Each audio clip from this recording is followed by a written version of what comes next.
3 and it's about सीखो शिष्टाचार. Okay, सीखो शिष्टाचार मतलब let's learn discipline. Okay, good behavior, manners. Okay, this is about this chapter is about that. Means about the two small children, how they behave. One is very good, another is naughty, like that. Okay, I will explain you about this. I will read this chapter and I will explain you. Okay, so you can see in your book. रविवार का दिन था, मौसम सुहावना था. शाम के समय प्रतिभा जी अपने सहेली सोमनाथ से मिलने चल पड़ी. साथ में उनकी नन्ही सी प्यारी बेटी मधुलिका भी थी, जो कक्षा 1 में पढ़ती थी. So this is about two friends story. Okay, like Pratibha and one more name is there, सोमना. Okay, प्रतिभा और सोमना दोस्त है. वो दोनों शाम को मतलब प्रतिभा जो है वो सोमना के घर शाम को घूमने गई. और संडे के दिन हम लोग फ्री रहते हैं, उसी तरह से वो भी उस दिन संडे के दिन शाम के समय शोभना के घर घूमने गई. और प्रतिभा जी का एक लड़की थी, बेटी थी, उनका नाम था मधुलिका. ओके, और वो क्लास 1 में पढ़ती थी. आते ही मधुलिका ने शोभना जी को दोनों हाथ जोड़कर नमस्ते की. यह देखकर शोभना जी पुलकित हो उठी. उन्होंने उस छोटी सी गुड़िया को गोद में उठाकर प्यार किया. कुछ देर बाद शोभना जी ने अपने बेटे धीरू को आवाज दी. धीरू जल्दी आओ, देखो तो घर में कौन आया है. मधुलिका से नहीं मिलोगे बेटे. तो उसके बाद क्या हुआ, प्रतिभा जब अपनी बेटी मधुलिका को लेकर शोभना के घर गई तो मधुलिका ने क्या किया, पहले मतलब आंटी जो अपने मम्मी की जो फ्रेंड है, आंटी बोलते हैं ना, तो उनको नमस्ते किया. तो वो देख के शोभना बहुत खुश हो गई. इतनी छोटी सी बच्ची, उसको इतनी अच्छे से मतलब अच्छी आदतें हैं, दूसरे बड़ों को देख के नमस्ते कर रही है, तो उसको बहुत प्यार आया. उसको गोद में उठा लिया और उन्होंने अपने बेटे धीरू को बुलाया. धीरू इधर आओ, हमारे घर कौन आया है देखो. तुम मधुलिका से नहीं मिलोगे, तुम्हारी एक दोस्त आई है, देखो आके मिलो. फिर धीरू उस समय बाहर बैडमिंटन खेल रहा था. हाथ में रैकेट लिए वो झुंझलाते हुए आया. गुस्से से उसका मुंह फुला हुआ था. उसने देखा कि मम्मी के पास आंटी खड़ी है और एक छोटी सी बच्ची भी थी. वो थोड़ा गुस्से में आंटी और बच्ची की ओर देखने लगा. धीरू क्या कर रहा था, खेल रहा था. जब मम्मी ने बुलाया तो अंदर आया, लेकिन वो बहुत गुस्से में था, जैसे कि उसका खेल बिगड़ गया. उसकी मम्मी ने बुलाया तो उसको गुस्सा आ रहा था, लेकिन वो आ तो गया. आने के बाद उसने आंटी को देखा पास में, लेकिन उसको मुस्कुराया भी नहीं. आंटी को देख के अगर हाय भी नहीं करते, हेलो भी नहीं करते, फिर भी मुस्कुरा तो सकते हैं, लेकिन उसने वैसा भी नहीं कि अपना गुस्सा दिखाया. जो मेहमान आए थे उनके सामने अपना गुस्सा दिखाया, और मतलब आंटी को भी और उसकी बेटी जो है मधुलिका, उसको भी.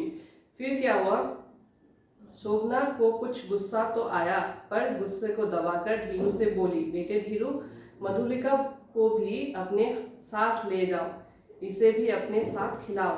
क्योंकि उसकी शोभना को गुस्सा आ रहा था उसके बेटे की आदत की वजह से, लेकिन वो मतलब गेस्ट आए हुए थे, घर में मेहमान आए हुए थे, उनके सामने वो मतलब गाली नहीं देना चाहती थी अपने बेटे को. तो उसने बोला कि देखो तुम्हारी एक दोस्त आई है मधुलिका, उसको भी खेलने के लिए लेके जाओ, ठीक है.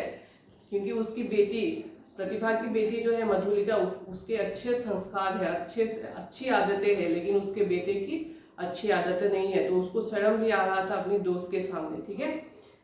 फिर धीरू ने क्या किया देखो. तो धीरू को उसकी मम्मी ने बोला कि मधुलिका को खेलने के लिए लेके जाओ, ठीक है. लेकिन धीरू ने कोई प्रसन्नता नहीं दिखाई. मतलब वो खुश नहीं था कि वो मधुलिका को खेलने के लिए लेके जाने वाला है उसके साथ. उसने कोई खुशी नहीं दिखाई.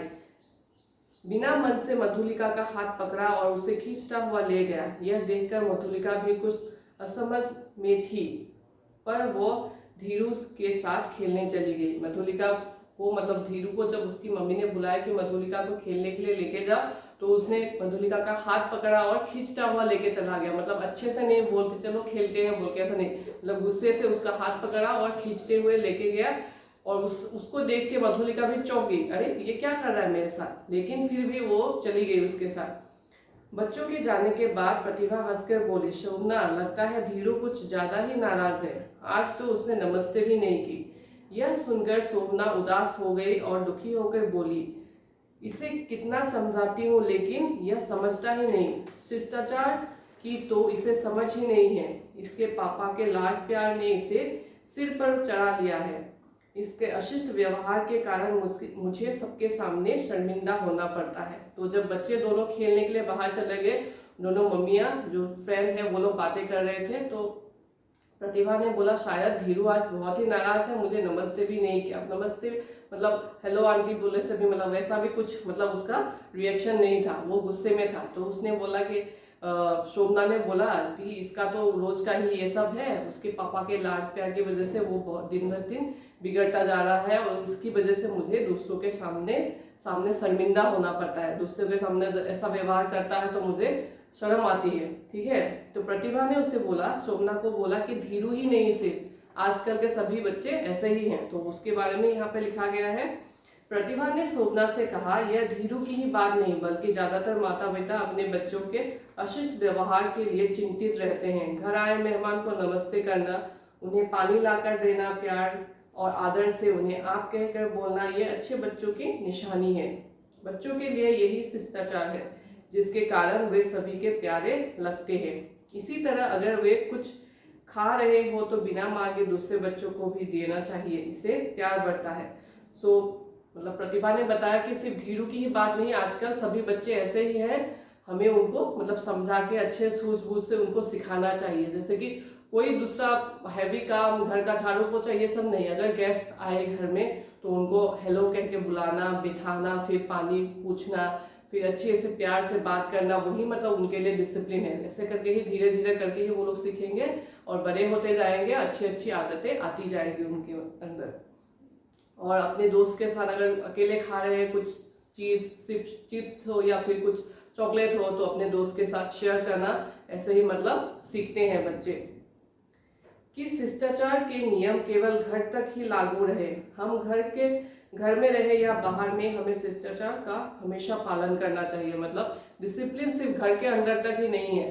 मतलब कोई बच्चे ऐसे भी होते हैं अपने घर में बहुत अच्छे बनते रहते हैं, मतलब बैठे रहते हैं, जो भी मम्मी बोले जो भी पापा बोले करते हैं, और घर के बाहर जाते हैं जब किसी फ्रेंड के घर या फिर दोस्त के घर या फिर किसी रिलेटिव्स के घर, तो अपना मतलब शुरू हो जाता है अपना नोटी जो मतलब शरारती आदतें हैं वो सब शुरू हो जाते हैं। तो ऐसा नहीं है, जैसे कि घर में जैसे रहे वैसे ही बाहर में भी हमें करना चाहिए। घर में ही अच्छे बने रहे और बाहर जाके अपनी खराब आदतें शुरू हो जाए, वैसा नहीं है। घर में जैसे रहे बाहर में भी वैसे ही अच्छी अच्छी आदतों का पालन करना चाहिए।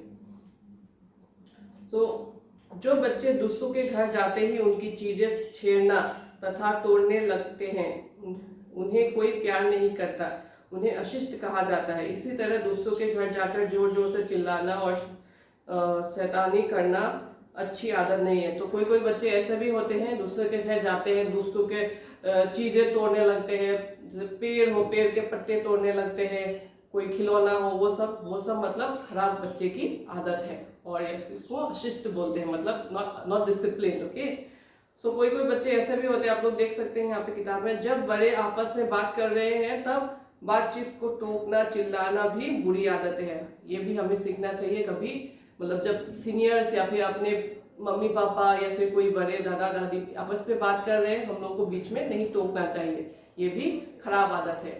या फिर हमें उनके बातों का खत्म होने का इंतजार करना चाहिए। अगर वेरी इंपॉर्टेंट या फिर वेरी अर्जेंट बहुत जरूरी है, तब आपको मतलब मुझे थोड़ा समय दीजिए या फिर एक्सक्यूज मी बोल सकते हैं आप। तो ऐसे अपना बात बोल के खत्म कर सकते हैं आप, चिल्ला के, जैसे मेरा बात सुनो, ये वो कपड़ा खींचना, ये सब अच्छी आदतें नहीं है। यहाँ पे इसके बारे में भी है, कोई बच्चा ऐसा करता है कि मम्मी का साड़ी खींचने लगता है, चुन्नी खींचने लगता है, चलो किसी दूसरे के घर में जाए तो बोलने लगता है चलो अभी चलो, घर से चलो, यहाँ से चलो, चिल्लाना शुरू हो जाता है। तो वो सब भी खराब आदतें हैं। हम लोग को छोटे से ही मतलब ये सब छोटी छोटी बातें जो है सिखानी चाहिए।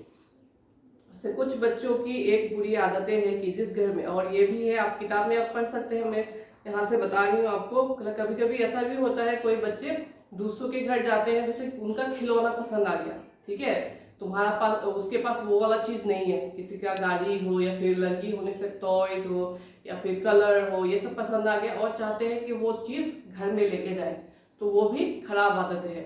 और कि किसी का अगर वो चीज है तुम्हारा भी हो, वैसा कुछ नहीं है, मतलब उसका है मेरा भी होना चाहिए, वैसा नहीं है। हमें अपना हैसियत के हिसाब से ही हमें हमारा चीज़ खरीदना चाहिए। हमें लाके कि घर में पेरेंट्स को या फिर मम्मी पापा को डिस्टर्ब करते हैं कि मुझे वो चाहिए, उसका ये है, मेरा नहीं है, ये सब नहीं होना चाहिए।